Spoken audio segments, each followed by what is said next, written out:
بسم الله الرحمن الرحيم قل أعوذ برب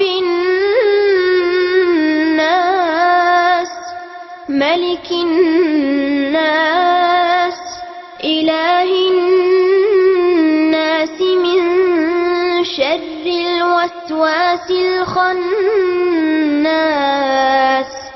الذي يوسوس في صدور الناس من الجنة والناس. அஸ்ஸலாமு அலைக்கும் வரஹ்மத்துல்லாஹி வபரகாத்துஹு. மறுபடியும் வீக்குக்கு இந்த வாரம் ப்ரோக்ராம் போடுவாங்கல்ல, காதல் வாரம், ஸ்டெண்டு வாரம், இந்த மாதிரி வந்துக்கிட்டு மறுபடியும் தீவிரவாத ஸ்டெண்டு ட்ரெண்டு பிடிச்சிருக்கிறத வந்துக்கிட்டு நாம் பார்க்குறோம். அதில் அவங்களுடைய அஜெண்டாக்களை, அவர்களுடைய நிலையை எப்படியெல்லாம் முன்னிறுத்த முடியுமோ, எப்படியெல்லாம் செய்திகளாக ஜோடிக்கின்றார்கள் என்பதனை நாம் பல நேரங்களிலே கவனித்தால் நமக்கு எதிராக பின்னப்படக்கூடிய சதி உலைகள் என்னவென்பது உள்ளது. கடந்த 17ஆம் தேதி தமிழ்நாட்டில் வரக்கூடிய ஒரு பிரபலமான அப்படின்னு சொல்லக்கூடிய ஒரு தமிழ் நாளேட்டில் தலையங்கம் எழுதியிருந்தாங்க. என்ன தலையங்கம் அப்படின்னு கேட்டால், கடந்த சில தினங்களுக்கு முன்பாக ஆஸ்திரேலியாவில் ஒருவர் ஒரு ரெஸ்டாரண்ட்டுக்குள்ளே போய் அங்கே இருந்த ஆள்களெல்லாம் சாப்பிட்டுக்கிட்டு இருந்த, காஃபி குடிச்சிக்கிட்டு இருந்தவங்களையெல்லாம் பிணை கைதிகளாக பிடித்து வைத்து கொண்டு ஒரு நாள் பூரா அந்த படம் உலகத்தில் உள்ள எல்லா டிவிலையும் ஓடிச்சு. கடைசியில் மாலையில் அவரை சுட்டு கண்டு விட்டோம். யார்ப்பா ஆள் அப்படின்னு கேட்டால், மனநலம் சரியில்லாத ஆள் அப்படின்னு சொன்னாங்க. அப்போ அதுக்கு பிறகு அந்த அன்னைக்கு காட்டப்பட்ட வேகம், அவருக்கு அதோட தொடர்பு இருக்கலாமோ இதோட தொடர்பு இல்லாமோ ஒரு கொடியை காட்டிட்டாரு. அந்த கொடியெல்லாம் இதெல்லாம் கொடியெல்லாம் பின்னால் இந்த மீடியாக்களுக்கு கொடுத்த வீடியோவில் இந்த கொடியெல்லாம் சேர்த்து கொடுத்துருப்பாங்கன்னு நினைக்கிறேன். இப்போ தான் ஃபோட்டோஷாப்பில் என்ன வேணும்னாலும் செய்யலாம். சாஃப்ட்வேர் இருக்குது, எந்த கொடியை போடலாம், எந்த படத்தை போடலாம், எந்த எழுத்தை வேணும்னாலும் எழுதலாங்கிற அளவுக்கு டெக்னாலஜி உலகத்தில் இப்போ டெவலப் ஆகிருக்கு. அப்போ கொடியெல்லாம் காட்டி எல்லாம் பண்ணி சாயந்தரம் மனநலம் சரியில்லாத ஆள்னு சொன்னதோட எல்லாருடைய சத்தமும் கொஞ்சம் ஸ்லோவாகிடுச்சு. இந்த சம்பவம் நிகழ்வு நடந்துக்கிட்டு இருக்கலே என்ன செஞ்சாங்க, யாரோட தொடர்பு எல்லாம் காது மூக்கெல்லாம் வச்சு எல்லாம் பேசி கீசி முடிவுக்கே வந்துட்டாங்க. இது ஒரு பெரிய ஆஸ்திரேலியாவில் கொந்தளிப்பை ஏற்படுத்த, பிரச்சனைகளை ஏற்படுத்த, இதை செய்கிறதுக்கு தான் இந்த மாதிரி உள்ள காரியங்கள் எல்லாம் இறங்கி எடுக்கிறார்கள் என்றெல்லாம் காது மூக்கு வாயெல்லாம் வச்சு முழுமையாக ஜோடித்து ஆக்கப்பட்டவுடன் இப்படி ஆயிடுச்சு. இந்த செய்தி இல்லை விஷயம்.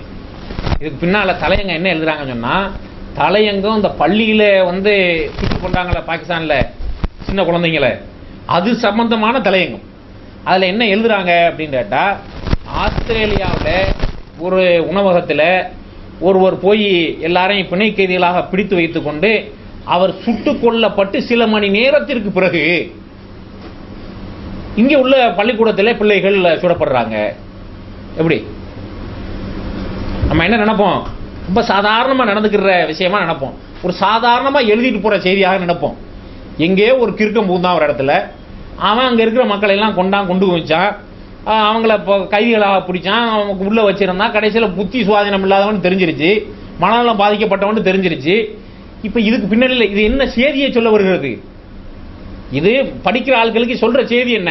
இதை வெறும் இந்துத்துவா கொள்கையில் நம்பிக்கை உள்ள ஆட்கள் மட்டும் படிப்பாங்கன்னு சொல்ல இயலாது, முஸ்லீம்களாக விவரம் தெரிஞ்சவங்களா படிப்பாங்கன்னு சொல்ல இயலாது. இதை படிப்பவர்கள் ஏராளமானோர் சாதாரண தங்களுடைய அன்றாட வாழ்க்கையை போற போக்கில் கழிச்சுக்கிட்டு இருக்கக்கூடிய முஸ்லீம் அல்லாத சகோதரர்கள் நிறைய படிக்கிறாங்க. இவங்களுக்கு இந்த செய்தி சொல்லுகிற தகவல் என்னன்னு சொன்னா, உலகத்தில் எங்கெங்கெல்லாம் நடக்குதோ எல்லாத்துக்கும் ஒரே லிங்க்.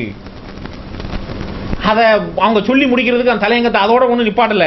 அதுக்கு மேற்கொண்டு என்ன சொல்றாங்க அப்படின்னு கேட்டா, இப்போ இது பயங்கரவாதமா மதவாதமானலாம் நம்ம பேசிட்டு இருக்க முடியாது. எப்படியா பயங்கரவாதமா மதவாதமானலாம் நம்ம பேசிட்டு இருக்க முடியாது. அப்படின்னா என்ன செய்தி? மதவாதம் தான், மதத்தில் தான் அப்படி சொல்லியிருக்கு, மார்க்கத்தில் சொல்லப்பட்ட அடிப்படையில் தான் இதெல்லாம் செஞ்சிருக்கிறாங்க என்ற கருத்து இதை வாசிப்பவர்கள் மத்தியில் சேர்ந்து நம்ம தமிழ்நாட்டில் ஒரு மாத காலத்திற்கு மேலாக தீவிரவாத எதிர்ப்பு பிரச்சாரம் பண்ணோமே. இப்போ நீங்கள் இது சம்பந்தமாக தொடர்ச்சியாக வரக்கூடிய செய்திகள், அந்த செய்திகளுக்கு கீழே இந்த பின்னூட்டம் கமாண்ட் போடுறாங்கல்ல, அந்த கமாண்ட் எல்லா செய்திக்கும் எல்லா பத்திரிகையில் வர்ற செய்திகளுக்கும் இணையதளங்களில் போய் பாருங்கள், கமாண்ட் போடலாம். அந்த கமாண்டுகளை எல்லாம் படித்து பாருங்க.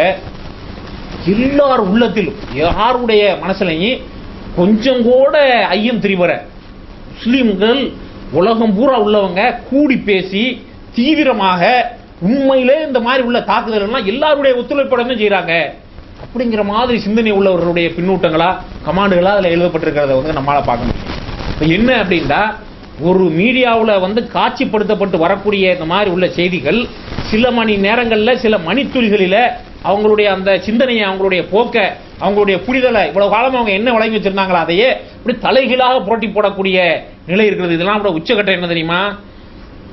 அந்த அந்த தலையங்கம் சொல்ற முக்கியமான விஷயம் என்ன தெரியுமா? கடைசியில் எப்படி முடிக்கிறாங்க அப்படின்னு கேட்டா, இப்படிலாம் இருக்கிற காரணத்தினால உலகம் முழுவதும் இயங்கக்கூடிய இஸ்லாமிய அமைப்புகள் இப்படி உள்ளவங்களுக்கெல்லாம் காசு வசூல் பண்ணி அனுப்புறதை நிப்பாட்டணும். எப்படியா? உலகம் பூரா இயங்கக்கூடிய இஸ்லாமிய அமைப்புகள் இந்த மாதிரி உள்ளவங்களுக்கெல்லாம் காசு வசூலிச்சு அனுப்புறத அவங்களுக்கு பணம் கொடுக்கறத நிறுத்திவிட வேண்டும் இப்படின்னு சொல்லிட்டு அவங்க எழுதுறாங்க அப்படின்னு சொன்னா என்ன? இது என்ன செய்தியை சொல்லுது? முழுக்க முழுக்க நஞ்சு, எல்லாமே நஞ்சு. அப்ப என்ன? உலகம் பூரா முஸ்லிம்கள் இயக்கம் வச்சு நடத்துறாங்களே, இவங்கெல்லாம் பண உதவி செஞ்சுதான் இந்த மாதிரி உள்ள காரியங்கள் எல்லாம் உலகம் முழுவதும் நடக்கிறது என்ற செய்தியை சொல்லுதா இல்லையா? யாராவது செய்யறாங்களா? முஸ்லிம்கள் அப்படி பணம் வசூல் பண்ணி கொடுக்குறாங்களா? வசூல் பண்ணி கொடுக்கறதுலே அந்த வேலைகள்லாம் நடக்குது. இதுல செய்யறாங்க. ஏன் இதையெல்லாம் செய்கின்றார்கள் என்று சொன்னால், ஏன் செய்யறாங்க? இவங்க செய்யறதுக்குள்ள காரணங்கள் என்ன அப்படிங்கிற அதுக்கிடையில இந்த பள்ளியில நடந்த இந்த தீவிரவாத தாக்குதல் அது ஒரு மிக கொடூரமானது. பெரும் கொடூரமான மனித குல வரலாற்றில் நடந்த பலவற்றில் இதுலையும் ஒன்னா சேர்க்கக்கூடிய அளவுக்கு மிக கொடூரமான ஒரு தாக்குதல். அதுல எந்த விதமான சந்தேகம் இல்லை. ஆனா அதே நேரத்தில் இன்னொரு பக்கத்து குரல் எப்பவுமே ஒரு பக்கத்தை கேட்காது. என்ன அப்படின்னு கேட்டா, இப்ப யாரோ ஒரு இந்த மும்பையில் நடந்த அந்த ஏற்கனவே 26/11 அந்த குண்டுவெடிப்பு வழக்கில் 2006 குண்டுவெடிப்பு அந்த துப்பாக்கி வச்சு ஆள்கள்லாம் சுட்டு கடைசியில் ஆள்கள்லாம் பிடிச்சி தூக்கில் போட்டாங்களே, அந்த வழக்கில் ஒருத்தரை பாகிஸ்தான்ல கைது பண்ணியிருந்தாங்களாம். அவர் இப்போ பெயிலில் வர போறாராம். அதுக்கு நம்ம ஊர்ல இங்க உள்ள ஆள்கள்லாம் அரசியல்வாதிகள்லாம் அவரை விடக்கூடாது, தேசிய பாதுகாப்புக்கு அச்சுறுத்தல் என்று சொல்லிலாம் பயங்கரமா குரல் கொடுக்குறாங்க, கத்துறாங்க. அதுல நியாயம் இல்லை அப்படின்னு சொல்ல இயலாது. அதே நேரத்தில் இது இந்த நாட்டில் நடந்த மாதிரி அந்த நாட்டில் இப்படி நடந்திருக்கல, இதுக்கு அவங்க யாரையாவது இவங்களும் இந்த இந்தியாவில் நடந்த இந்த குண்டுவெடிப்புக்கு இந்த துப்பாக்கி சூட்டுக்கு ஆளுக்களை பட்டியல் போட்டு குற்றவாளியாக நீதிமன்றத்தில் வழக்கு இருக்கு, குற்றவாளி வரலாம்னு சொல்லியிருக்காங்க. அப்ப விசாரணை அளவுல அவங்க ஜாமீன் கோர்றாங்க, பிணை கேட்கிறாங்க, இதுல எல்லாம் வரப்போறாங்க. இப்ப போய் நிறுத்த சொல்றாங்க. இப்ப அவங்க என்ன சொல்றாங்க? இந்த பள்ளிக்கூட வெடிகுண்டுக்குண்டா இந்தியாவினுடைய உளவுத்துறை தான் இதெல்லாம் செஞ்சதுன்னு அங்க இருந்து ஆட்கள் குற்றம் சாட்டுறாங்க. அது சாதாரண ஆள்கள்லாம் சொல்லல, ஏற்கனவே பல ஆண்டு காலம் அந்த நாட்டுடைய அதிபராக இருந்தவர் வரைக்கும் சொல்றாரு. அவங்களுடைய தொடர்புக்கு இந்த கோணத்திலையும் நம்ம விசாரிக்கணும் இந்த கேஸுகளை, அந்த நாட்டில் உள்ளவைகளை எல்லாம் நம்ம தளர செய்வதற்கு எல்லாத்தையும் கொஞ்சம் கொஞ்சமா. ஏன்டா அதை அந்த நாட்டு மேல எல்லாருமே ஒரு கண் வைத்திருக்கிறார். அது பொருளாதார அளவுல முன்னேறிடக்கூடாது, பொருளாதார அளவுலையும் அதை உடக்கி போட்டுறாங்க. எந்த அளவுக்கு மட்ட ரகமா அப்படின்னு கேட்டா, இந்த கிரிக்கெட்டு சப்கான்டினென்ட்ல துணைக்கண்டத்தில் இந்தியா பாகிஸ்தான் பங்களாதேஷ் இந்த பகுதிகளெல்லாம் பலம் குளிக்கிற விளையாட்டு, நிறைய பணம் உள்ள விளையாட்டு. இப்போ அதானே இதை டெய்லி நீங்கள் தினசரி பேப்பரை எடுத்து பார்த்தீங்கன்னா செய்தி கேட்டீங்கன்னா அந்த ஐபிஎல் சூதாட்ட செய்தி இல்லாத எந்த செய்தியும் இருக்காது அரை மணி நேரம் செய்தியில். ஏன் இவ்வளவு சூதாட்டம், ஏன் இவ்வளவு பிரச்சனை? அவ்வளவு பணம். ஒரு டீமையும் சும்மா வாங்கலை, 200 கோடி ரூபா 800 கோடி ரூபா டீமுக்கு விலைக்கு சும்மா சாதாரண இல்லை. ஆட்களை ஏலம் போட்டு எடுக்கும்போது இந்த டீமுடைய ஓனரா இருக்கிறவங்க இந்திய கிரிக்கெட் கட்டுப்பாடு வாரியத்துக்கு செலுத்த வேண்டிய தொகை 700 கோடி 800 கோடி 1000 கோடி ரூபா. ஒரு பிரான்சைஸ் பேர் தான் கொடுப்பாங்க. இந்த பேர் வச்சுக்கிறதுக்கு நீங்க அவ்வளவு பணம் கட்டி பேர் வாங்கணும். இதுக்கு மேல காசு கொடுத்து வீரர்களை ஏலம் போடுவாங்க, மாடு விற்கிற மாதிரி, அதெல்லாம் வாங்கணும். அப்ப இந்த மாதிரி உள்ளதுகள்லாம் செய்யறாங்களே. இப்படி ஒரு நாட்டில் நடந்தா நம்ம இந்தியாவில் கிரிக்கெட்ல கிறுக்கு பிடிச்சி போயிருக்கிற மாதிரி பாகிஸ்தான்ல அதை விட கூடுதலாக கிறுக்கு பிடிச்சவங்க இருக்கிறான். அப்ப அந்த நாட்டில் விளையாட்டு நடந்துச்சோன்னா போய் பார்ப்பான்ல, டிவியில் உட்காந்து நிறைய பேர் பார்ப்பாங்கல்ல. அப்ப இதெல்லாம் பணமாக கண்ட்ரோல் போர்டுக்கு வரும்ல, நாட்டுக்கு வரும்ல. இந்த பணத்தை எல்லாம் நிப்பாடுறன்னு ஒரு முடிவு பண்ணான். போய் அங்க அந்த நாட்டுக்கு பயணம் பண்ணியிருந்த இலங்கை வீரர்களை எவனோ சுட்டான் முன்னால இருந்து. உள்நாட்டில் உள்ளவன் சுட்டானோ வெளிநாட்டில் உள்ளவன் சுட்டானோ. ரிசல்ட் என்னன்னு பாத்தீங்கன்னா அதுதான் கடைசி அந்த நாட்டுக்குள்ள கிரிக்கெட் விளையாட்டு நடந்தது. இப்ப அவங்களுக்கு ஹோம் கிரவுண்டு அவங்க சொல்றது அதெல்லாம் சார்ந்து துபாயில அபுதாபில எல்லாம் கட்டியிருக்காங்க. அந்த டீம் இன்னொரு டீமோட விளையாண்டா இங்கே தான் நடக்கும் விளையாட்டு. துபாயில அபுதாபில ஷார்ஜாவில் நடக்கும். ஏன்டா அங்க நடத்த முடியாது, யாரும் போக மாட்டேங்கிறாங்க, பாதுகாப்பு இல்லை அப்படின்னு சொல்லி. ஏன் சொல்றோம் அப்படின்னு கேட்டா, அங்க நடந்துச்சுன்னா அங்க மக்கள் பார்ப்பாங்க, டிவியில விளம்பரம் பண்ணுவாங்க, அங்க ஒரு பணம் வரும், வருமானம் வரும். கிரிக்கெட் விளையாட்டு சரியாக வாங்கி இப்படி பார்க்கலாமா, டிவியில பார்க்கலாமா, விளம்பரம் போடலாமா, இந்த வாதத்தில் பேசவும் இல்லை, இந்த பயானம் பண்ணல. நம்ம இப்ப ஒரு வருமானம் வருவதற்கு உள்ள வழிகளை எப்படி எல்லாம் அங்க தடுத்து நிறுத்துறாங்க, அடைக்கிறாங்க அப்படிங்கிறத நாம் கவனித்து பார்த்தோம். இதை என்ன துப்பாக்கி வச்சு சுட்டாங்க, யாரோ தீவிரவாதிகள் வந்தாங்களா சுட்டாங்களாம், என் ரிசல்ட் என்ன? இப்ப என்ன நடந்திருக்கு? அந்த சூடு, துப்பாக்கி சூடு நடந்த காரணத்தினால் இப்ப நடந்திருக்கக்கூடிய நிகழ்வு என்ன அப்படின்னு பாத்தீங்கன்னா, ஒண்ணுமே நடக்க முடியாத அளவிற்கு போயிடும். குறிப்பா அந்த நாட்டில் உள்ள விளையாட்டு வீரர்களையா நல்ல சைன் பண்ணி விடுறாங்க பாருங்க. இவனையா பிடிச்சி தகுதி இழக்க செஞ்சிருவான். இவனுடைய அந்த ஆக்ஷன் சரியில்லை, இவனுடைய அது சரியில்லை, இது சரியில்லைன்னு சொல்லிட்டு இவங்களெல்லாம் தகுதி இழப்புக்கு ஆளாக்கிடுவாங்க. இப்படி ஒவ்வொன்றையும் ஒவ்வொன்றாக எடுத்து பார்த்தோம் என்று சொன்னால், ஏதோ ஒரு அஜெண்டாவோடு இந்த உலகத்துல அந்த நாடை, அந்த மக்களை நம்ம முஸ்லீம்கள் அப்படிங்கிறதுனால அவங்களுக்கு சப்போர்ட் பண்ணிலாம் ஒன்றும் பேசல. அப்படி பேச வேண்டிய அவசியம் இல்லை. என்ன நடக்கிறது உண்மையில செய்திகள்ல விஷயங்கள்ல பார்த்தோம் என்று சொன்னால், அவங்க எல்லா விஷயத்திலையும் சரியா நடந்துக்கிறாங்களா இல்லையாங்கிறது அது வேற. நம்ம இந்தியனா பாகிஸ்தானா அப்படின்னா நம்ம இந்தியர்கள், இந்திய அரசாங்கம் இந்தியாவுக்கு தான் சப்போர்ட் பண்ணுவோம், அதெல்லாம் வேற. அவங்களை ஒடுக்குவதற்கு, அவர்களை ஒண்ணுமில்லாமல் செய்வதற்கு, பொருளாதார எல்லா அம்சங்களையும் பின்தள்ளுவதற்கு உள்ள ஒரு வேலை உலகம் முழுவதிலும் இருந்து நடக்கிறது. இதெல்லாம் எப்படி ஆட்கள் திட்டம் போட்டு குறி வச்சுட்டா ரிசல்ட் என்ன வந்திருக்கு பாருங்க. அதுக்கெல்லாம் பெரிய ஆதாரம் கொடுக்க வேண்டிய அவசியமே இல்லை. இந்த சம்பவம் நடந்ததுனால் ரிசல்ட் என்ன நடந்திருக்கு? இப்போ பெரிய பொருளாதார இன்றைக்கு உலக அளவில் இங்கே இருக்கிற ரசிகர்களை வச்சு அந்த கிரிக்கெட் கட்டுப்பாட்டு வாரியம்லாம் வச்சிருக்காங்களா, இந்தியாக்கான என்ன சொல்றாங்கன்னா அதான் உலகம் பூரா சட்டம். காரணம் என்ன அப்படின்னு கேட்டா, ஒரு காலம் இருந்தது இந்தியாவில் உள்ள வீரர்கள்லாம் கவுண்டி கிரிக்கெட்ல போய் இங்கிலாந்துல விளையாடுறத பெருமையா பேசுவாங்க. ஒரு மேட்சுக்கு இவ்வளவு டாலர்ல சம்பளம் கொடுக்குறாங்களாம்னு பேசுவாங்க. இப்ப எப்படி உலகம் திரும்பிடுச்சு, அங்க உள்ள ஆளுக்கு இங்க ஐபிஎல்ல விளையாடணும், அங்கதான் காசு பணம் குளிக்குது என்ற அளவிற்கு ட்ரெண்ட் மாறிடுச்சு. அல்ல அப்படி மாத்தி போடுவான். நம்ம தான் வேலைக்கு இங்க ஒத்துக்கிட்டு இருக்கிறோம். இப்ப வெள்ளை கடல்ல உள்ள ஆட்கள்லாம் வேலைக்கு இந்தியாவுக்கு போயிட்டு இருக்காங்க, அவ்வளவு பணம் இருக்கு. இப்ப இந்த மாதிரி உள்ள ஒரு சூழ்நிலையில இந்த காலகட்டத்தில் இந்த செய்திகளை எல்லாம் நாம் கவனித்தோம் என்று சொன்னால், அவர்களை முழுக்க முழுக்க பின்தள்ளுவதற்கான, அப்ப அதனால என்னத்தை நம்ம இதெல்லாம் ஒத்து பார்க்கல, எதை நம்ப வேண்டியது இருக்கு? ஒருவேளை மற்ற நாட்டினுடைய உளவுத்துறையினுடைய இன்வால்வ் இருக்கு அப்படின்னு சொல்லிட்டு சொல்றாங்கல்ல, அந்த டைரக்ஷன்லயும் அவங்க அதற்கான விசாரணைகளை எடுத்து நடத்ததான் வேணும், எடுத்து நடத்ததான் பார்க்கணும், ப்ரூவ் பண்ணணும். அப்படி இருந்துச்சு அப்படின்னு சொன்னா சும்மா வெறும் வார்த்தையில் சொல்லிட்டு போக முடியாது. எப்படியோ சந்தேகம் ஒன்று வந்ததன் அடிப்படையில் தானே இப்ப நம்ம நாட்டுக்குள்ள சுட்டதின் அடிப்படையில் அவரை ரிலீஸ் பண்ணக்கூடாது, இவரை பிடிக்கணும், இவரை பிடிக்கணும்லாம் பேசுறோம். அது வரைக்கும் யாரும் கன்விக்ட் ஆலையே, இது வரைக்கும் யாருக்கும் தீர்ப்பு சொல்லப்படலையே. அப்ப அந்த மாதிரி அவங்களுடைய சந்தேகத்துக்கு மரியாதை கொடுக்கத்தான் வேணும். அப்ப யாருன்னு அவங்க சொல்றாங்களோ அவங்களையும் ஒப்படைப்புமா அப்படிங்கிற கேள்வி வரும்ல. குற்றவாளி ஒரு சம்பவம் நடந்துருச்சு, பிடிக்கணும், ஏன் நம்ம சொல்றோம் அப்படின்னு கேட்டா, இதற்கு பின்னணியில் எல்லாம் முஸ்லிம்கள் தான் இருக்கிறார்கள் அப்படிங்கிறத ஆதாரப்பூர்வமாக நிறுவுவதற்கான ஒரு பின்னணி வேலை எல்லாத்துலயும் நடக்குது. இந்த தொடர்ச்சியை பார்த்தீங்க அப்படின்னு சொல்லிட்டு சொன்னா, யாரோ ஒருத்தர் சாப்ட்வேர் கம்பெனியில் வேலை செய்யறவன் பெங்களூர்ல ட்விட்டர் அக்கௌண்ட் ஒன்று மேனேஜ் பண்ணானா. இது என்ன அப்படின்னு கேட்டா, எங்கேயோ இயங்கக்கூடிய ஒரு தீவிரவாத அமைப்புக்கான அக்கௌண்ட் தான் அது. அதுக்கு அதுல ஆள் சேர்த்தாங்களாம், அதுக்கான ப்ரூஃப் ஆதாரம் எல்லாம் இருக்கான். எடுத்துட்டு இப்ப அதனுடைய தொடர்ச்சி என்ன, 17,000 பேர் இருந்தாங்க உலக அளவுல அதுல ஃபாலோவர்ஸா அந்த ட்விட்டர் அக்கௌண்ட்ல. 17,000 பேர்லையும் இந்த சில நேரத்துக்கு நமக்கு நிறைய பேருக்கு இந்த சமூக வலைதளங்களை உபயோகப்படுத்துறதுனுடைய விஷயமே ஒன்றும் தெரியாது, ஒண்ணுமே தெரியாது. எல்லாரும் இதுல இருக்கிறியா, இந்த தொலைக்காட்சியில நியூஸுக்கு இடையில சினிமா விளம்பரம் தான் நினைக்கிறேன், விளம்பரம் போட்டாங்க. அது என்ன படம் என்னமெல்லாம் தெரியல, ஆனா நல்ல விஷயமா இருந்துச்சு. என்ன அப்படின்னா, ஒருத்தர் இன்டர்வியூக்கு போயிருக்கிறாரு. இன்டர்வியூக்கு போறவர்கிட்ட இன்டர்வியூ எடுக்கிறவர் கேட்கிறாரு, இப்படி அவர் சிவி எல்லாம் படிச்சு பார்த்துட்டு, நீங்க ஃபேஸ்புக்கில் இருக்கிறீங்களா பதில் சொல்றவர் இல்லை சார், நான் அயனாவரத்தில் இருக்கிறேன் அப்படின்ட்டு. அந்த மாதிரி எதுல ஏன் இருக்கிறோம், எப்படி இருக்கிறோம், இருக்கிறமா எப்படி வந்துச்சு, யாரோ ஒருத்தர் ரிக்வஸ்ட் அனுப்பியிருந்தாரு, அதை கிளிக் பண்ண, இவ்வளவுதான் நமக்கு தெரியும். அதை பத்தி தெளிவா தெரிஞ்சா அதில் இருங்க, இல்லைன்னா இந்த மாதிரி உள்ள வம்புகளெல்லாம் போய் மாட்டிக்கிறாதீங்க. ஏன் என்று சொன்னால், இப்போது உள்ள காலகட்டத்தில் இந்த துப்பு துளக்கிறது, துப்பறிகிறது, ஒரு ஆளை ஃபாலோ பண்றது, ஒருத்தனை பின்தொடர்றது, இதெல்லாம் முன்னால இந்த துப்பு துளக்கிறவங்க, ரகசிய போலீஸ்காரங்க, சிஐடிக்கெல்லாம் தெருக்குள்ள நிற்பாங்க, இப்படி கவனிச்சுக்கிட்டு இருப்பாங்க, கிறுக்கு மாதிரி வேஷம் போட்டுக்கிட்டுலாம் நிற்பான், யாருடைய ஆள் தெரியாது, இப்படி பார்த்து நம்மளுடைய நடவடிக்கையெல்லாம் கவனிச்சு பிடிப்பாங்க. நம்ம ஒன்றும் தப்பா செய்யல, பிடிப்பாங்கன்னு சொல்லுவாங்க. இப்போ அந்த பிளாட்ஃபார்மே மாறி போச்சு. இப்போ அப்படிலாம் யாருமே வர்றதில்லை. எல்லாருக்கும் ஆளுக்கு ஒரு டெஸ்க்டாப் ஆஃபீஸில் உட்காந்துருப்பான். எல்லாருக்கும் யாருக்கெல்லாம் இருக்கோ சமூக வலைதள கணக்கு, எல்லா கணக்கையும் பார்த்துட்டு இருப்பான். யார் என்னென்ன எழுதுறான், என்னென்ன போடுறான், என்னென்ன கமாண்ட் போடுறான், எதை லைக் கொடுக்குறான், எதை ஷேர் பண்ணுறான், இப்படின்னு சொல்லிட்டு உட்காந்து பார்த்துக்கிட்டு இருக்கான். அதனால நம்ம என்ன நினைக்கிறோம், நம்ம இது நமக்கு மட்டும் உள்ள அக்கௌண்ட், அதெல்லாம் தெருவில் நின்று செய்கிற மாதிரி உள்ள காரியங்கள். ஈவன் நீங்கள் எந்த வரைக்கும் தெரிஞ்சுக்கிறணும்னு சொன்னால் உங்களுடைய இமெயில்கள் வரைக்கும் கூட இந்த மாதிரி உள்ள துறையினரால் வந்து அதுக்கு உள்ளே போய் என்ன நீங்கள் பரிமாறிக்கொள்றீங்கிறத கண்டுபிடிக்க முடியும், பார்க்க முடியும். அதுக்கான ரைட்டு அனுமதி அவர்களுக்கு கொடுக்கப்பட்டிருக்குது. செக்யூரிட்டி லெவல்லாம் பேசுவாங்க.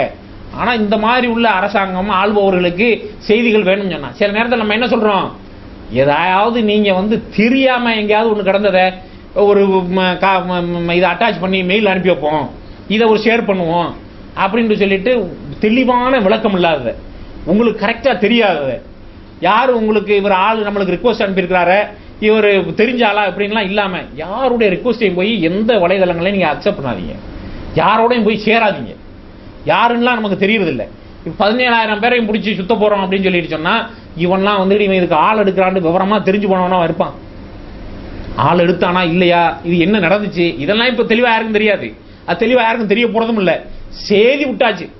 என்ன செய்தி, இது சொல்கிற தகவல் என்ன, இவங்க இந்த தீவிரவாத நடவடிக்கை பண்ணுறதுக்கு சமூக வலைதளங்களையும் உள்ளங்க பிடிக்கிறது தான் செய்தி. செய்தி சொல்கிற விஷயம் என்ன, இவங்களுடைய இந்த நடவடிக்கைக்கு சமூக வலைதளங்களை கூட மிச்சம் கொண்டு வைக்கல, அதிலையும் பயன்படுத்தி தான் பயங்கரமாக செய்கிறாங்க என்று உலகத்துக்கு செய்தி சொல்லியாச்சு. இனிமேல் அவனுக்கு அதில் தொடர்பு இருந்துச்சு, அவன் நான் வச்சு நடத்தலை, நான் யதார்த்தமாக வச்சு நடத்தினேன், என் பேரில் இல்லை, இவங்கெல்லாம் வந்து சேர்ந்தாங்க அப்படின்னு என்ன காரணம் சொன்னாலும் சரி, உள்துறை அமைச்சர் சொல்லியிருக்கிறார் வந்து அதில் வந்து நிறைய முஸ்லீம் அல்லாத ஆளுகள்லாம் மெம்பராக இருக்கிறாங்க, ஃபாலோவர்ஸாக இருக்கிறாங்க அப்படின்னு சொல்லிட்டு சொல்லியிருக்கிறார். அப்போ இந்த அளவோடு அவங்க நிறுத்திக்குவாங்களா போவாங்களா இல்லை, நமக்கு கிடைக்கிற செய்தியை நம்ம விளைவிக்கிற வேண்டிய விஷயம் என்ன, இந்த மாதிரி அவன் ரிக்வஸ்ட் அனுப்புகிறான், இவன் ரிக்வஸ்ட் அனுப்புகிறான், மார்க் வந்து என்ன சொல்கிறான், இப்படிலாம் பார்க்காதீங்க. உங்களுக்கு நல்லா தெளிவாக தெரிஞ்ச ஆளா, கரெக்டான ஆளா போய் நீங்கள் அதை அக்செப்ட் பண்ணுங்க. இல்லை தெளிவான இந்த மாதிரி உள்ள நடவடிக்கைலாம் இருக்கக்கூடிய ஜமாத்து சார்ந்த இதுகள் வச்சு நடத்துறதா, இதுக்கு அக்செப்ட் பண்ணுங்க, ஃபாலோ பண்ணுங்க, படிங்க. இது இல்லாத ரிக்வஸ்ட் யார் அனுப்பினாலும் சரி, நம்ம என்ன இப்போ அதெல்லாம் வந்துக்கிட்டு ஃபேமஸ்ஸு, அதெல்லாம் அதுலாம் ஒரு பெருமை. எனக்கு பாரு, என் ஃப்ரெண்ட் லிஸ்ட்டில் 3500 பேர், 3500 பேர் வர்ற ரிக்வஸ்ட்டுக்கெல்லாம் கிளிக் ஆகுனா ஏன் 3500 வராது, யாருன்னெலாம் தெரியாது. சில பேர்கள் என்னண்டா, சில நம்ம கிறுக்க என்ன செய்யறான், நடிகைகளை போட்டோவாக போட்டு வச்சிருக்கான். நம்ம ஆளுக்க நல்லா தாடியெல்லாம் வச்சு தொழுவ தரும்போடலாம் இருந்துக்கிட்டு அந்த நடிகை போட்டோவில் இருக்கிற ஒருத்தனுக்கு போய் நீங்கள் அவன் அனுப்புன ரிக்வஸ்ட்டை வந்து அக்செப்ட் பண்ணி வச்சிருக்கிறீங்கள, இவன் நாளைக்கு சினிமா படம் போடுவானே, இதெல்லாம் வருமே, உங்களெல்லாம் சேர்த்து காட்டுமே, இதெல்லாம் நம்ம என்ன யோசிக்கப்படுறதில்ல. இப்படி உள்ளவனெல்லாம் அக்செப்ட் பண்ணலாமா, யாரை பண்ணனு. அதாவதுங்க தெரிஞ்சுக்கிற வேண்டியது என்ன அப்படின்னு கேட்டால், நண்பனா போய் நம்மளுடைய அந்த வாழ்க்கையில் நடைமுறை வாழ்க்கையில் யாரோட சேருவோமோ அவனோட தான் நீங்கள் அதுலேயும் நண்பனாக சேரணும். நம்ம நடைமுறை வாழ்க்கையில் ஒருத்தன் நண்பனாக வச்சுக்கிறது பார்ப்போம்ல, ஒருத்தன் உங்கள் ஊரில் தண்ணி போட்டுக்கிட்டே தெரியுமா, மகரி பாயிட்டா தண்ணி போட்டுருவான், அவனோட வந்துட்டு இசா தொழில்ட்டு நீங்கள் ஒன்றா சேர்ந்து வாழ்ந்து இப்படி பேசிக்கிட்டு சிரிச்சுக்கு போவீங்களா, கண்டா தூரத்தில் இப்படி திரும்பி ஓடிடுவோம். ஏன்டா இவனோட சேர்ந்து போனால் பார்க்குற ஆள்லாம் நம்மளும் என்னடா இவனு வர்றாங்க அப்படின்னு சொல்லிட்டு ரெண்டு வகையாமல் யோசிப்பான். இவனோட விசா தொழில்ட்டு சேர்ந்து வர்றான் போல, திருந்திட்டான் போல, இப்படி யோசிக்கிறவனும் இருக்கான்.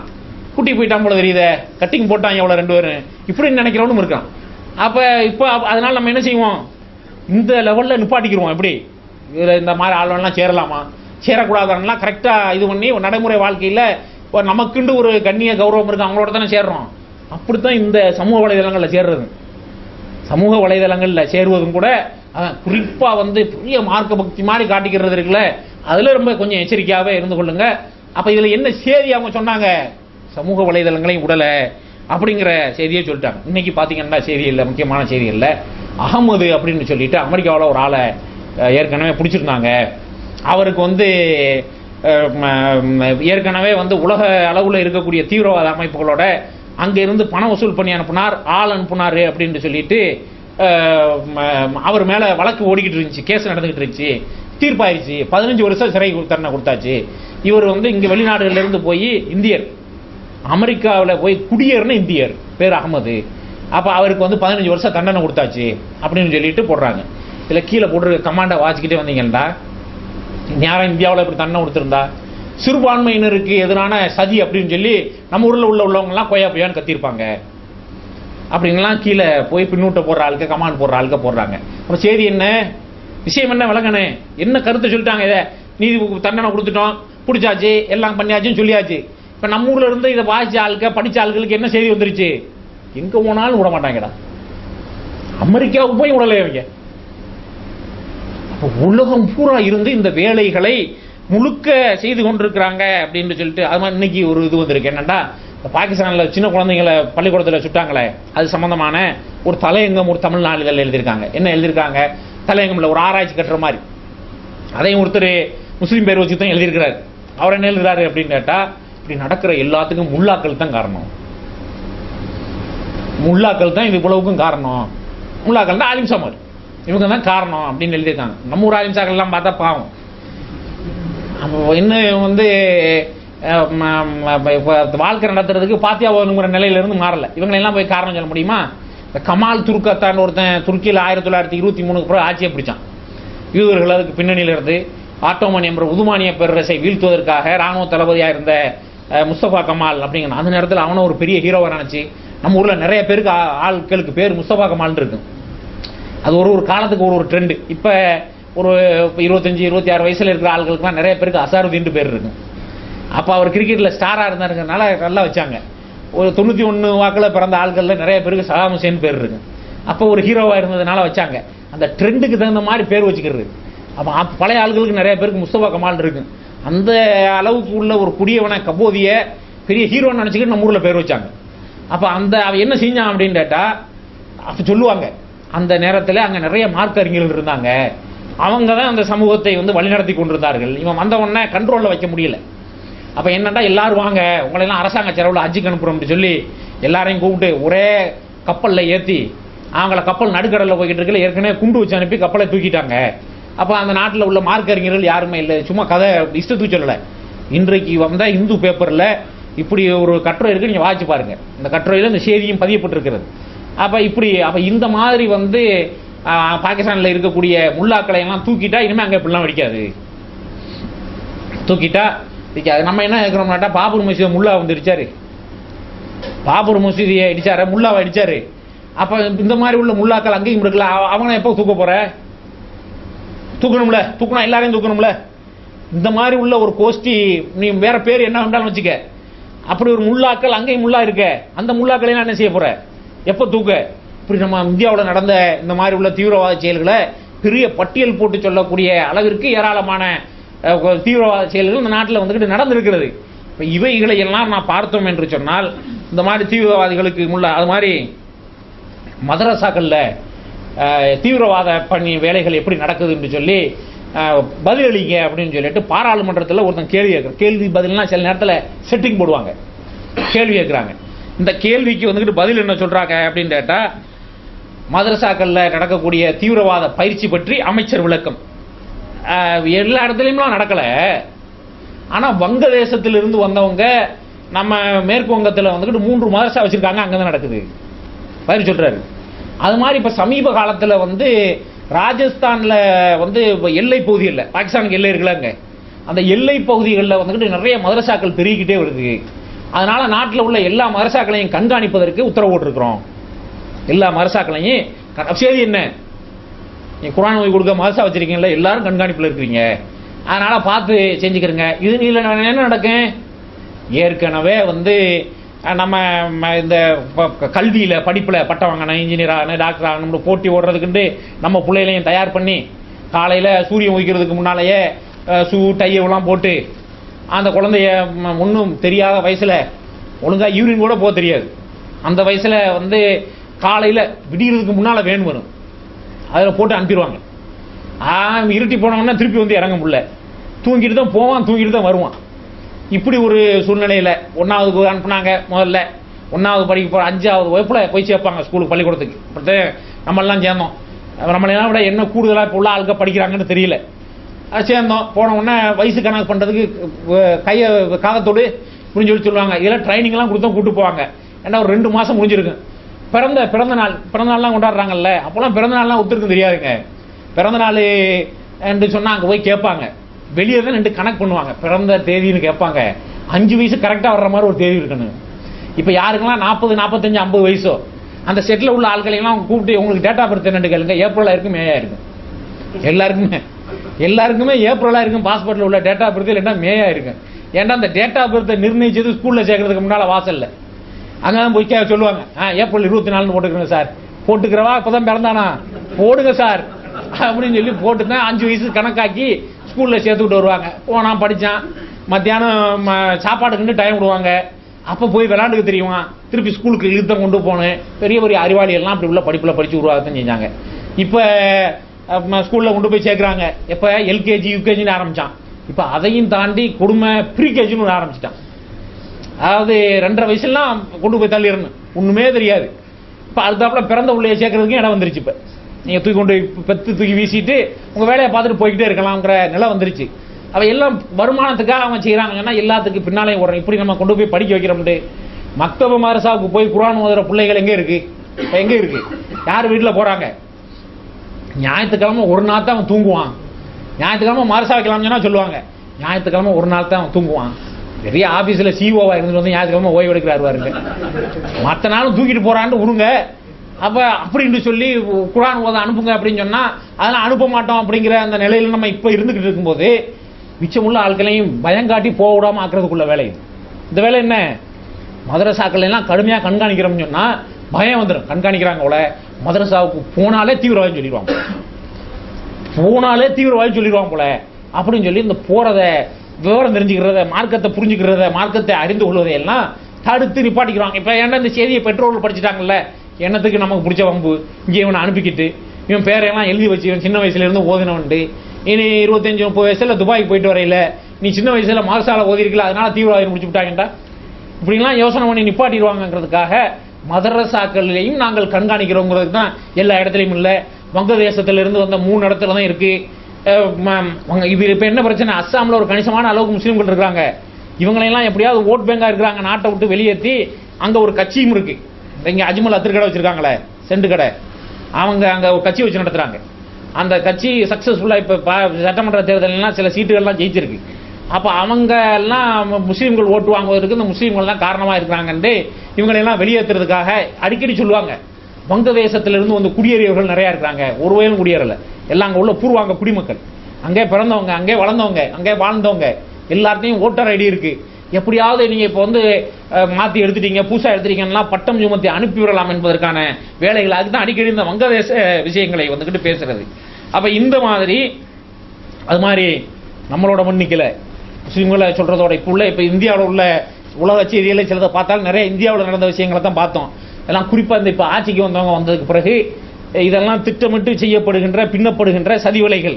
அதே மாதிரி வந்து இதோட எல்லாரையும் ஒரு பக்கத்தில் அட்டாக் பண்ணணும். அட்டாக் பண்ணா என்ன? நக்சல்வாதிகள், நக்சல்கள் இருக்காங்கல்ல, இவங்க கம்யூனிஸ்ட் தீவிரவாதிகள் அப்படின்னு சொல்லிட்டு தருண் விஜய்ங்கிற ஒரு எம்பி பாராளுமன்றத்தில் பிஜேபி எம்பி பேசுகிறார்.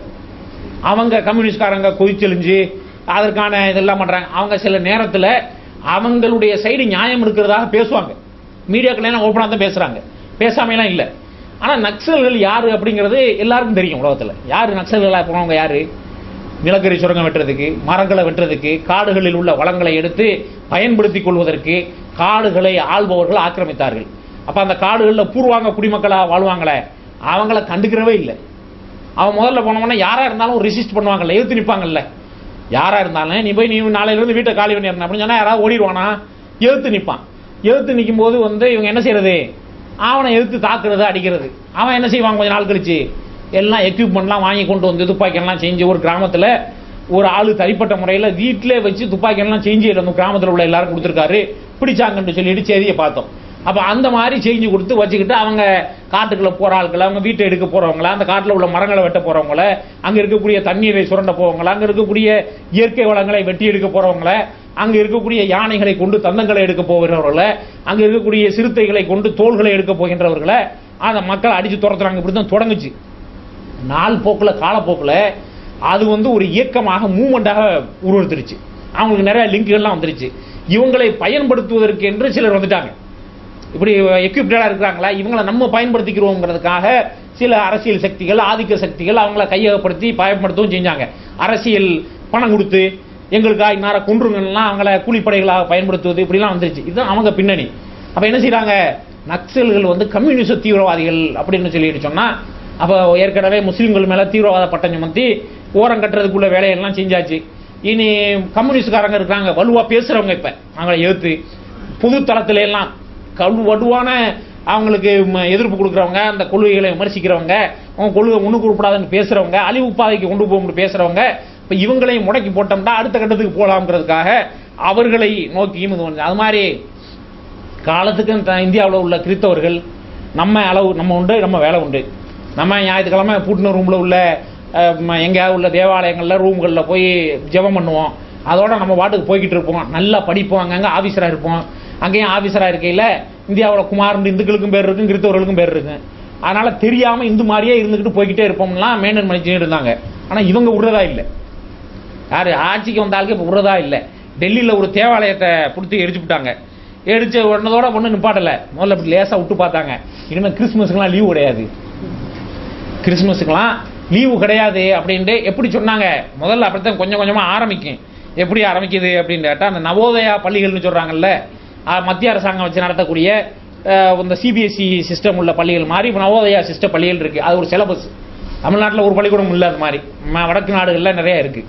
அப்போ இந்த மாதிரி உள்ள பள்ளிகளில் 25ஆம் தேதி வாஜ்பாய் பிறந்த நாள் அப்படிங்கிறதுனால அந்த நாளை வந்து நீங்கள் பள்ளிகளில் வந்து குட் கவர்னன்ஸ் டே அப்படின்னு கொண்டாடுங்க, நல்ல நிர்வாகத்திறன் நாள் அப்படின்னு கொண்டாடுங்கன்னு சொல்லி சொன்னாங்க. அப்போ நன்னிர்வாகத்திறன் நாள் கொண்டாடுறதுக்கு வந்து இந்த நாளை நிர்ணயிச்சிருக்கோம்னு சொன்னால், அப்போ 25ஆம் தேதி அந்த பள்ளியில் படிக்கிற பிள்ளைகள்லாம் ஸ்கூலுக்கு போகணும்ல, கொண்டாட்டத்துக்கு போகணுமா இல்லையா? அதான் லீவு கேன்சல் பண்ணாமல் பிள்ளைகளெல்லாம் எப்படி ஸ்கூலுக்கு வர வச்சிடுறது? இதுக்கு ஒருத்தன் தலையங்கள் இருக்கான். தலையங்கள் விட மாட்டாங்க, டாபிக் வேணும்ல.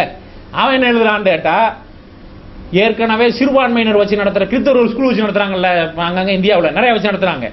அவங்க வந்து இந்த லோக்கலில் நடக்கிற திருவிழாக்கள், லோக்கலில் நடத்துகிற இதுகள் எல்லாம் வேணும்னு ஸ்கூல் வைக்கிறாங்க, மதிக்க மாட்டேங்கிறாங்க. அதனால் நாங்கள் இப்படி செஞ்சா என்னன்னு கேட்குறான் ஒருத்தன் பத்திரிகையில். நாங்கள் இப்படி செஞ்சா என்ன? அவங்க சிறுபான்மையினர்களாக இருந்துக்கிட்டு சிறுபான்மையினர்கள் ஸ்கூல் நடத்திக்கிட்டு எங்கள் பிள்ளைங்க ஸ்கூலுக்கு போகிற பிள்ளைங்களை திருவிழாவுக்கு போகக்கூடாது, அங்கே போகக்கூடாது, ஸ்கூலுக்கு இன்றைக்கி வந்தே ஆகணும் நிர்பந்திக்கிறாங்களே. அப்போ அந்த நாங்கள் செஞ்சால் என்ன நவோதயா பள்ளிகளில் கேள்வி கேட்கக்கூடிய நிலையை பார்க்குறோம். அப்போ இந்த மாதிரி அவங்களையும் விடலை. யாரை விடலை? கிறிஸ்தவர்களையும் விடலை, அவங்களையும் போய் அட்டாக் பண்ணி முடிஞ்சு. அப்போ இதன் மூலமாக என்ன இப்போ இன்னைக்கு நேற்று பார்த்தீங்கன்னா, இந்த நவஜோதி சிங் சித்துன்னு ஒருத்தர் கிரிக்கெட் விளையாண்டார். அவர் வந்து இப்போ பிஜேபியில் சேர்ந்து அந்த தலப்பா இருக்குல்ல, அங்கே பார்த்தீங்கன்னு சொன்னால் மன்மோகன் சிங்கு, மாண்டேக் சிங் அலுவாலியா இவங்கெல்லாம் ப்ளூ கலரில் தலப்பா கட்டியிருப்பாங்க. ஊதா கலர் தலப்பா ஒரு குரூப்பு, அது மாதிரி மஞ்சள் கலர் தலப்பா இருக்குது, இது ஒரு குரூப்பு. தனித்தனி குரூப்பு தலப்பாவில் கலர் இருக்குது, கலர் மாறவே செய்யாது. எப்போ மன்மோகன் சிங்கை பாருங்கள் ஊதா கலரில் தலப்பா கட்டியிருப்பார். ஊதா கலர் ஒரு தனி குரூப். அந்த பெண்கள் ஆடை அணிந்திருந்தாலும் துப்பட்டா போடுறாங்கல்ல, அது ஊதா கலரில் தான் போடுவாங்க. அந்த குரூப்பு அவங்களுக்கு இந்த இந்த எதிர் குரூப் வந்துட்டு இப்போ பிஜேபியை கொஞ்சம் பஞ்சாபில் ப்ரொமோட் பண்ணுறதுக்கு இருக்குது. இவர் வந்து அந்த சீக்கியர்களுடைய வேத நூல் இருக்க அதை வந்து தாக்கி பேசிட்டு போன இடத்துல அவங்க கல்லுக்கு நிறைய சீக்கியர்கள் தான் அடிக்கிறாங்க. சேதி எப்படி போடுறான்? குர்ஆனை பற்றி தப்பாக பேசுறதுனால தாக்குனாங்களாம். இப்போ அமெரிக்காவில் மாதிரி ஆயிட்டாங்க. 2001 ரெட்டை கோபுரம் தாக்கப்பட்ட பிறகு அங்கே அமெரிக்காவில் உள்ள ஆட்கள் எவ்வளோ விவரமாக இருந்திருக்காங்கன்னு பாருங்க. ரெட்டை கோபுரம் தாக்கப்பட்ட பிறகு முஸ்லீம்களை தானே அங்கே வந்து அடித்தாங்கன்னு செய்தி வந்துருச்சு. முஸ்லீம்களை பூரா அடிக்கணும்னு சொல்லி நியூயார்க்கில் நிறையா சீக்கியர்கள் எல்லாரையும் தலப்பாவும் தாடி இருந்தோன்னா பிடிச்சி அடின்னு அடிச்சுட்டாங்க முஸ்லீம்கள் நினச்சிக்கிட்டு. அப்போ அந்த மாதிரி வந்து இந்த மன்மோகன் சிங் இப்போ அப்படி சொன்னாலும் சொல்லுவாங்க என்ன அப்படின்னு கேட்டால், இந்த சித்தை போய் தாக்குனாங்களே எல்லாரும் முஸ்லீம் சொன்னாலும் சொல்லுவாங்க. இப்போ தாடி வச்சுருந்தாங்க, தலப்பா கட்டியிருந்தாங்கல்ல, அதனால எல்லாரும் முஸ்லீம் சொன்னாலும் இப்போ சொல்லுவாங்க, ஆச்சரியப்படுறதுக்கு இல்லை. அப்போ அந்த மாதிரி அவர் சேதி எப்படி போடுறான்? உண்மையிலே பேசினது சீக்கியர்களுடைய புனித நூலை விமர்சித்து பேசினார், தப்பா பேசினாருங்கிறதுக்காக சீக்கியர்கள் கூடி அடிக்கிறான். இதுல ரெண்டு விஷயம் இருக்கு. சீக்கியர்களையும் விடலை, சீக்கியர்களையும் விடலை, அவங்களையும் பிடிச்சிட்டாங்க. அப்ப என்ன அப்படின்னு கேட்டா எல்லாரும் அப்ப அவங்க வந்து எப்பவுமே அவங்களுடைய அந்த மத சம்பந்தப்பட்ட சீக்கிய மதம் சம்பந்தப்பட்ட விவகாரத்துல ரொம்ப உணர்ச்சி வசப்படுற ஆளுக்கு கொடுத்துக்கிற மாட்டாங்க. தெரிஞ்சு அவங்களை தூண்டுறதுக்கு தான் செய்யறது. இதெல்லாம் படம் எடுத்து போட்டாச்சா, இவங்க பெரிய இருக்கிற ஆட்கள்ல வன்முறையில் ரொம்ப முக்கியமான ஆட்குங்கிற ஒரு காட்சியே உலகத்துக்கெல்லாம் கொண்டு போய் சேர்த்துட்டாங்க. அப்போ இந்த மாதிரி வந்து இப்படி ஒரு பக்கம் அட்டாக்கிங் வேலை நடந்துக்கிட்டே இருக்கு. இந்தியாவில் நடந்துக்கிட்டு இருக்கிற நிலையில் உலகத்தில் உள்ள விஷயங்கள்லாம் செய்திகளாக பார்த்தோம். நமக்கு தேவை இப்போ நம்ம என்ன செய்யணுங்கிறதில்ல.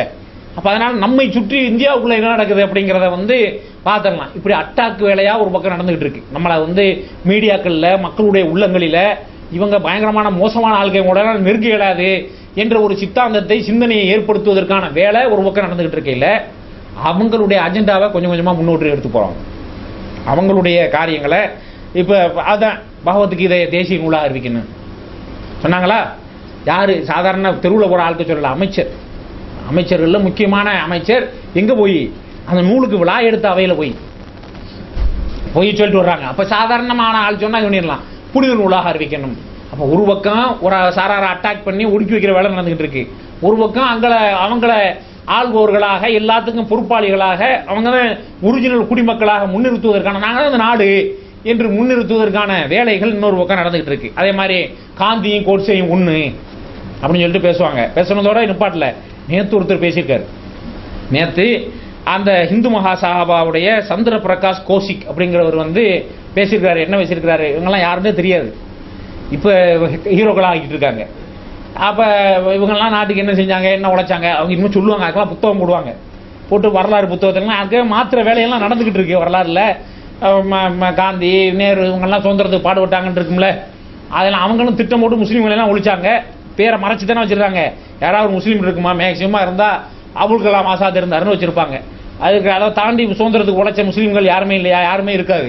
அவங்களும் ஒரு லிமிட்டாக தான் வச்சுருந்தாங்க. இப்போ என்ன, அந்த பேரையெல்லாம் தூக்கி போட்டு சுதந்திரத்துக்காக உழைச்ச ஆட்களில் முக்கியமான ஆளு கோட்ஸே வரப்போகுது படுத்தாப்புல. ஏன் அப்படின்னாட்டா இவர் என்ன சொல்கிறாருன்னா, அக்பருக்கு அவுரங்கசீபுக்குலாம் தெருப்பேர் இருக்குது, அதனால் கோட்ஸேவுக்கு செலவு வைக்கணும், தெருப்பேரெல்லாம் வைக்கணுங்கிறார். எப்படி தேச தந்தை என்று சொல்லப்பட்டவரை சுட்டு வீழ்த்தினதெல்லாம் நேரடி ஆள்.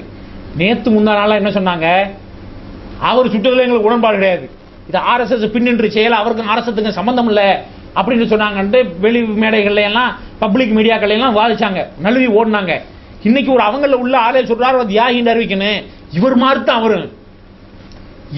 அவர் எந்த அளவுக்கு அப்படின்னு கேட்டா, அந்த ஆங்கிலேயரை சுட்டார பகத்சிங் இந்த மாதிரி இவர் அவரை தியாகம் சொல்லணுமே. பகத்சிங் செஞ்சது கொலைன்னு சொன்னா கோட்சே செஞ்சது கொலை தான். பகத்சிங் செஞ்சது கோட்சே செஞ்சது பாவம் சொன்னா பகத்சிங் செஞ்சது பாவம் தான். அப்ப இவர் நாட்டுக்காக செஞ்சவர் தான், இவர் விளக்கம் அப்படி, அதனால அவர் செஞ்சாரு என்று சொல்லக்கூடிய அளவிற்கு, அதனால அவரை தியாகின்னு அறிவிச்சு செலவு வைக்கணும், பேர்கள் வைக்கணும். அப்ப என்ன விளைக்கணும், நம்ம ஒரு பக்கம் எல்லாரையும் ஒடுக்கி அடக்கி அவங்கள ஒரு குற்ற உணர்வோடு வாழ வைக்கிற வேலை நடந்துகிட்டு இருக்கு.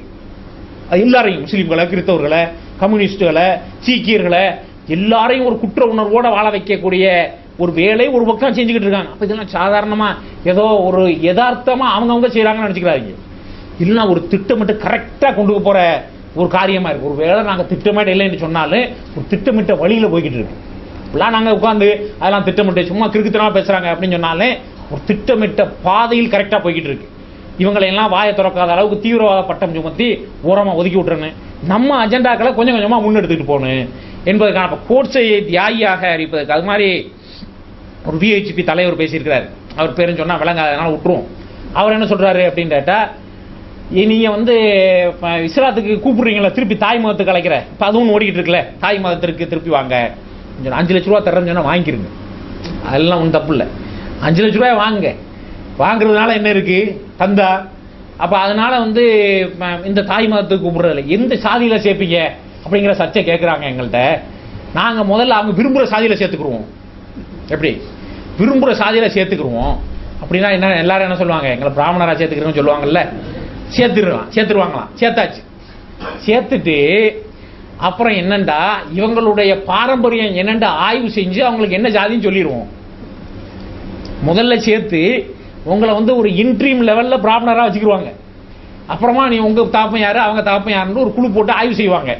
செஞ்ச உடனே கடைசியில் என்ன சொல்லுவாங்க, நீங்க எல்லாம் வந்து ஏற்கனவே தலித்துக்களா இருந்து அந்த குடும்ப தாங்க முடியாம முஸ்லீம் மாறின ஆளுக்கத்தேன், அதனால இப்ப தலித்துக்களா இருந்துக்கிறேன்னு சொல்லிடுவாங்க.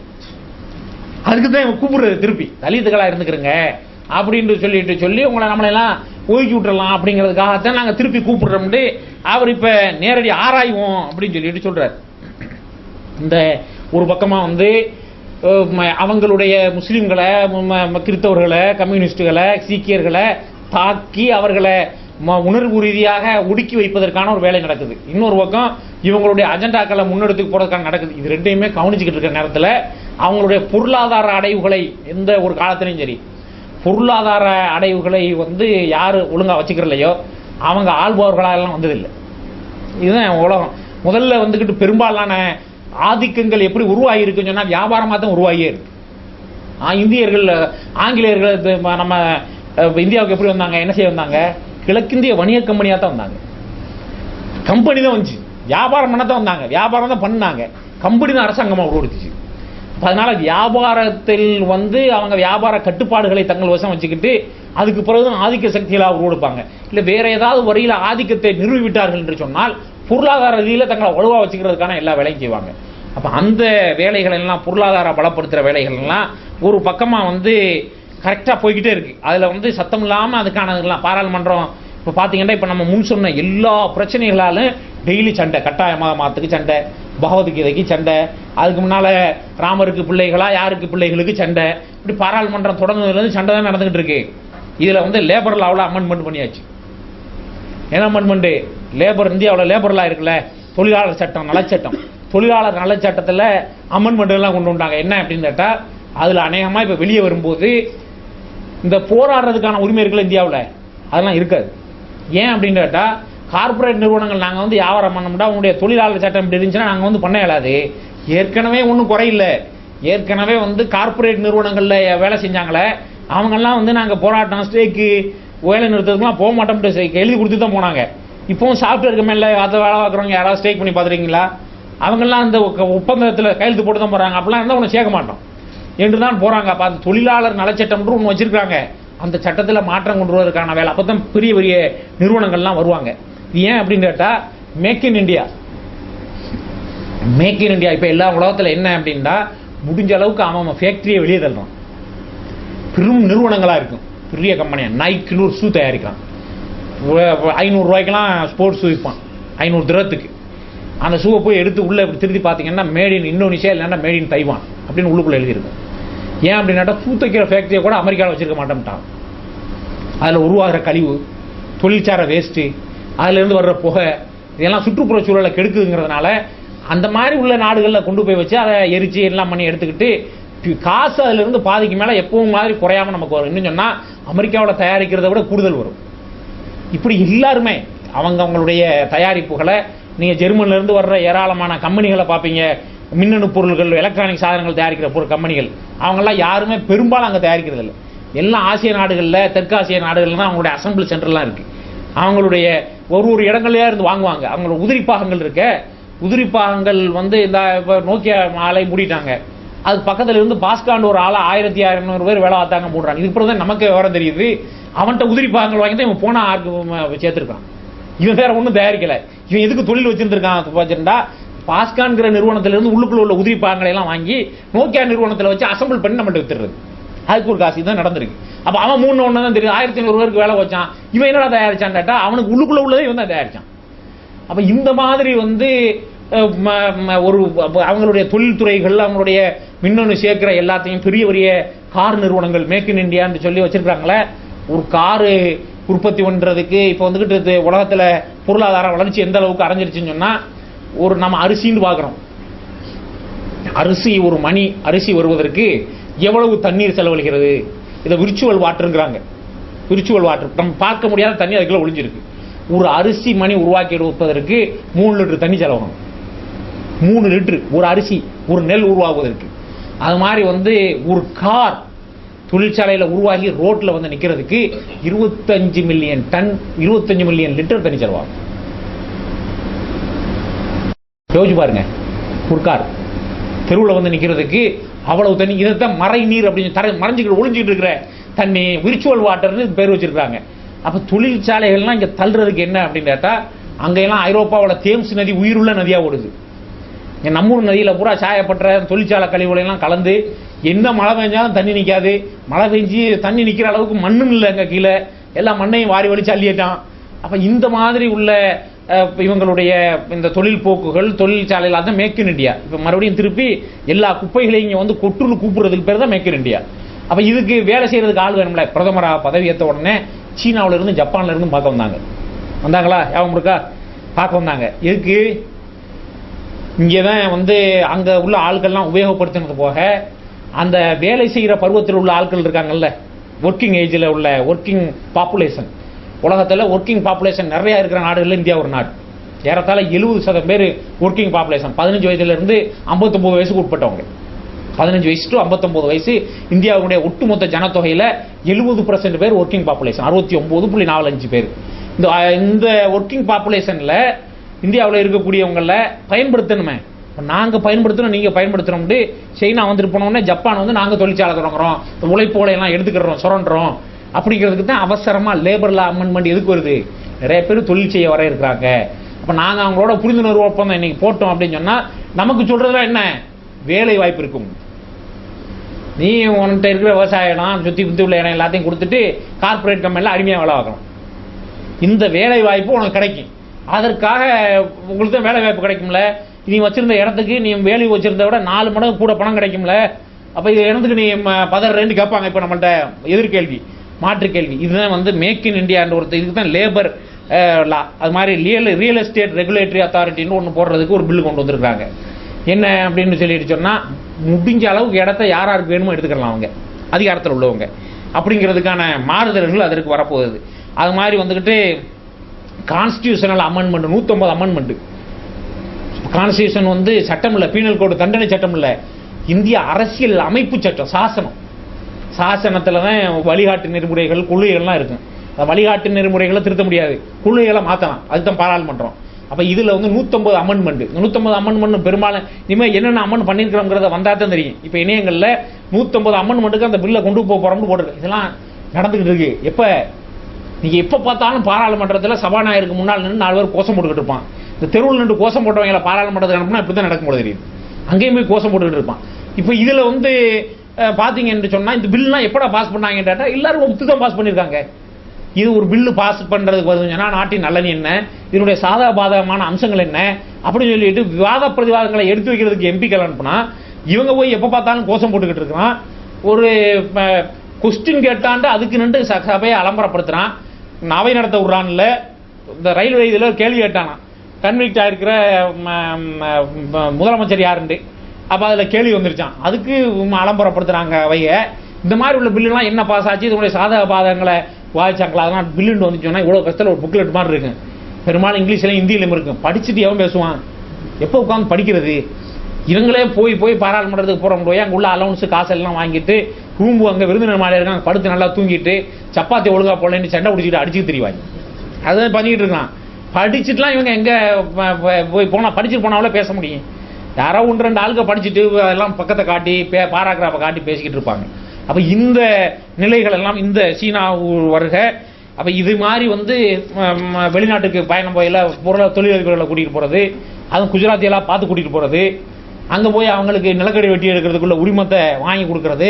காசு இல்லை அப்படின்னு சொன்னோம்னா, காசு நான் தர்றேன், எஸ்பிஐலேருந்து 6000 கோடி ரூபா ஸ்டேட் பேங்க் ஆஃப் இந்தியாவிலேருந்து லோன் கொடுப்பான் இப்படின்னு சொல்லி லோன் கொடுக்க வைக்கிறது. இதெல்லாம் என்ன, ஒரு பக்கம் தங்களை பொருளாதாரத்தில் வளமானவர்களாக வலுப்படுத்துவதற்கான வேலை.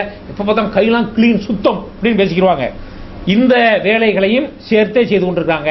இந்த பொருளாதாரம் கைவசம் இருந்தால்தான் அடுத்தடுத்த அஜெண்டாக்களை நகர்த்த முடியும். தேவையில்லை உலகத்தில் அது இல்லாமல் ஒன்றும் செய்ய முடியாதுங்கிறதுக்காக அவர்களுக்கு பின்னணியில் உள்ள பினாமிகளுடைய வியாபாரமும் வெற்றிகரமாக நடந்து கொண்டிருக்கிறது. இது இப்படி போய்கிட்டு இருக்கையில் அடுத்த கட்டம் என்ன அப்படின்னு சொன்னால், வரலாற்றில் புனை சுருட்டுகளை செய்வதற்கு, வரலாற்றை மாற்றுவதற்கானது செய்வது. அந்த மாதிரி தான் காந்தியை விட கோட்சே பெரிய தியாகி. இந்திய சுதந்திரத்திற்கு போராடின தியாகிகள் யாரு அப்படின்னா அடுத்தாப்புல விரைவில் எதிர்வாருங்க பாடம் வந்துருச்சு. ஏற்கனவே சிபிஎஸ்சி புத்தகத்திலாம் பார்த்தீங்கன்னா கோல்வாக்கரு, சாம் பிரகாஷ் முகர்ஜி இவங்களை பற்றி தான் வரலாறு இருக்கு. ஏற்கனவே மாற்றிட்டாங்க. பாவன டேர்ம் முடிச்ச வாஜ்பாய் ஆட்சியில் இருக்கையில் அப்போவே அதெல்லாம் மாற்றி முடிஞ்சிருச்சு. இப்போ முழுசாக எல்லாத்தையும் தூக்கி போட்டு வரலாறுகளை கொஞ்ச நாள் திருப்பி மாற்றி சொல்லிக்கிட்டு இருந்தா அடுத்தாப்புல சுதந்திர தினத்துக்கு வர்றவங்களாம் என்ன காந்தி, நேரு அந்த மாதிரி உள்ள படத்தையெல்லாம் தூக்கி போட்டு இந்த படங்களை வச்சுக்கிட்டு அவங்க சின்ன பிள்ளைங்களை படிச்சு கொடுக்குறது தானே அவங்களுக்கு என்ன இன்னைக்கு சொல்லப்படுதோ அதானே தெரியும். சுதந்திர காலத்தில் அவங்க வாழவா செஞ்சாங்க. அப்போ இந்த மாதிரி வரலாறுகளை கொஞ்சம் கொஞ்சமாக மாற்றி அமைக்கிறது. அது மாதிரி வந்து ராமருக்கு கோயில் கட்டுறது, பாபர் பள்ளி இருக்கிற இடத்துல அது முழுக்க அரசியல் பின்னணி தான். ஆனாலும் இனியும் நம்ம சாயம் வெளுக்கக்கூடாது அப்படிங்கிறதுக்காக இந்த காரியங்களை எல்லாம் முன்னெடுத்து செய்வது. அது மாதிரி வந்து இடஒதுக்கீடுன்னு இருக்குல்ல, சமூக நீதிக்கான ஒரு முக்கியமான அம்சம் இப்போ நாட்டில், அதை கொஞ்சம் கொஞ்சமாக ஒழிச்சிட்டு கேள்வி திருப்பி என்ன கேட்பாங்க, பொருளாதார அடிப்படையில் கொடுப்போம்.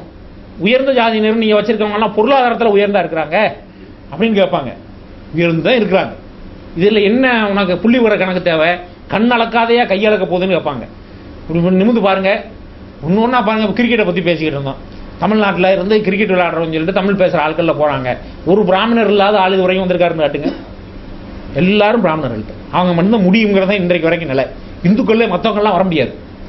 அப்படி எந்தெந்த துறைகள் எல்லாம் எந்தெந்த இதுகள்லாம் இருக்கோ எல்லாத்தையும் அவங்க தான் முழுமையாக ஆக்கிரமிச்சிருக்காங்கிறத நேரடியாக நம்ம பார்த்துக்கிட்டு இருக்கோம். இதுக்கு மேலே என்ன கண்டுபிடிக்க வேண்டியது இருக்குது? அப்போ ஒழிச்சிட்டோம் அப்படின்னு சொன்னால் அவங்க எப்பவும் ஆதிக்க சாதியாக இருப்பார்கள், மற்றவர்கள் எல்லாம் கீழே அடிமை சேவகம் செய்யக்கூடியவங்களா இருப்பாங்க. அப்படிங்கிறத நோக்கி